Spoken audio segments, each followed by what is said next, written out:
Hello everybody and welcome to our today's video.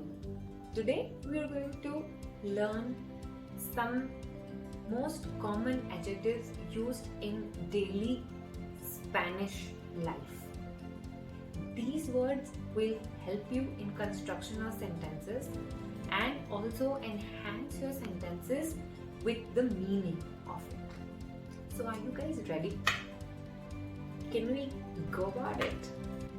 Let's get started, guys.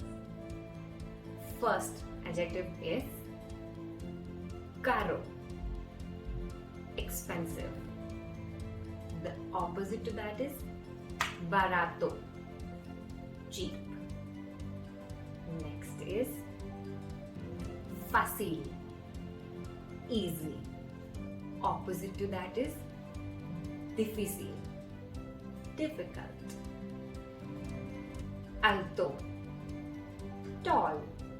Opposite of that is bajo, short. Limpio, clean. Opposite to that is sucio, dirty. Grande, big. Opposite to that is pequeño, small.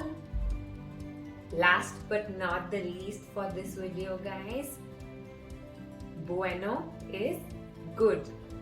Opposite to that is malo, bad. Thanks for watching our today's video. Do like, comment, share and subscribe our YouTube channel. Do press the bell icon, and for any business or classes related inquiries, you can reach out to us on bloomlingo@gmail.com. Bye.